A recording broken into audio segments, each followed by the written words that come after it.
When you think of the wealthiest person in history, who comes to mind? Bill Gates? Jeff Bezos?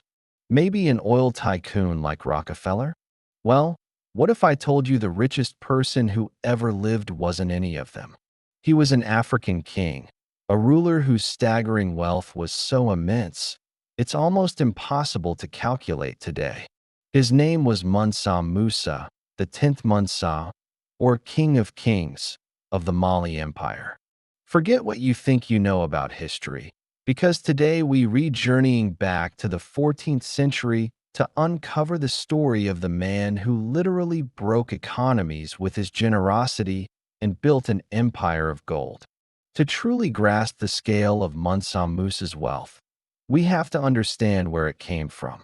The Mali Empire, located in West Africa, sat on some of the largest gold deposits the world has ever known.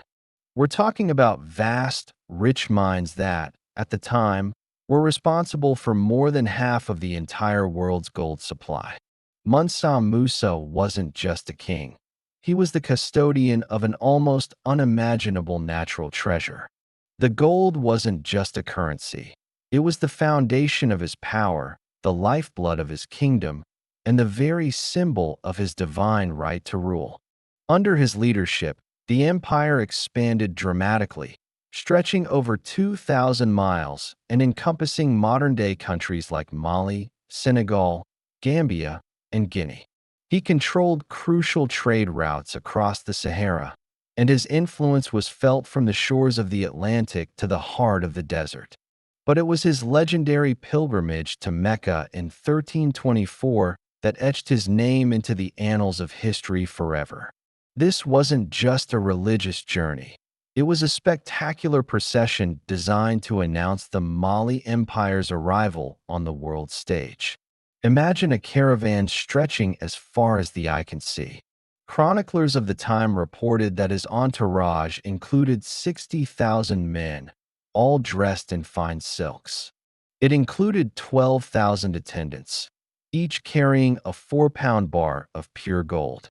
And leading the way were 500 heralds, also draped in silk and bearing gold staffs. But the true spectacle was the line of 80 to 100 camels, each one loaded with up to 300 pounds of gold dust. This wasn't just a king traveling. It was a mobile mountain of gold moving across the desert. As Mansa Musa traveled, he gave away gold with a generosity that was unheard of. In every city he passed through, like Cairo and Medina, he showered the poor with handfuls of gold dust and commissioned the construction of a new mosque every Friday.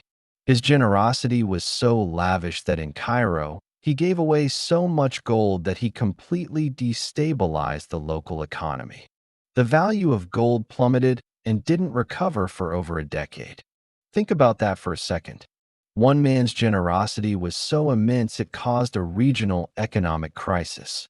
Can you imagine anyone having that kind of impact today?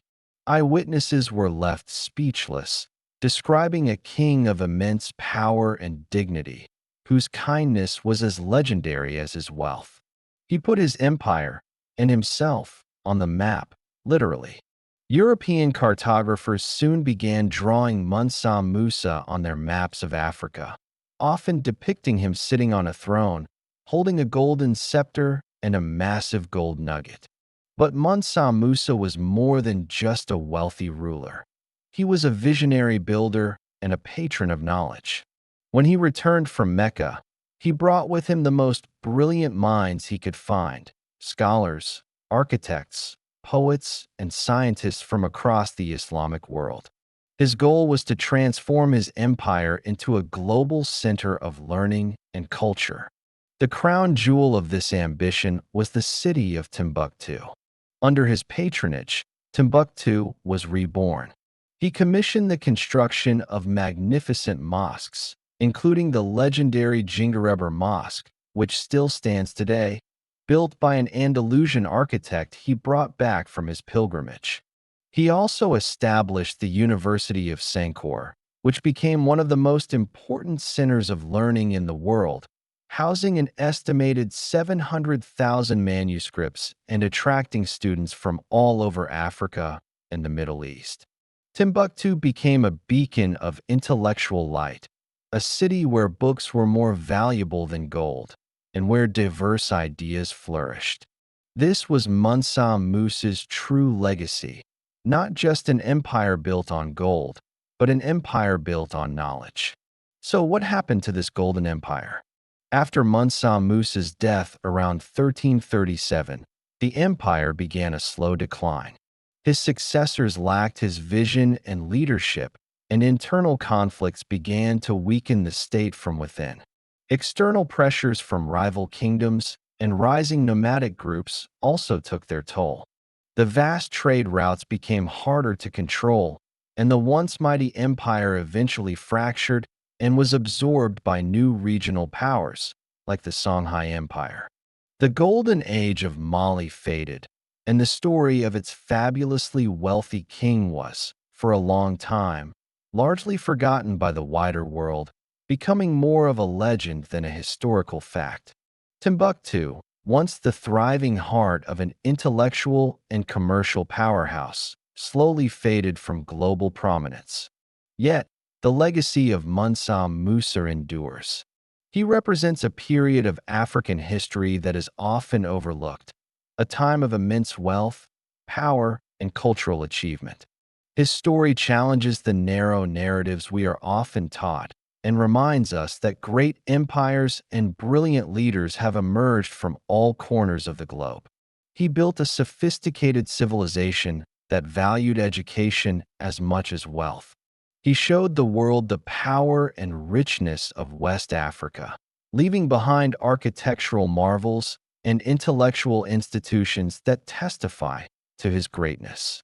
His pilgrimage wasn't just a display of wealth. It was a masterful act of international diplomacy that forever changed how the world saw his kingdom. The story of Mansa Musa is more than just a tale of gold. It's a story about vision, ambition, and the power of knowledge. It reminds us that history is filled with incredible figures whose stories are just waiting to be rediscovered. He was a king who commanded armies, controlled global markets, and built centers of learning that shone brightly for centuries. His wealth may be impossible to quantify, but his impact is undeniable.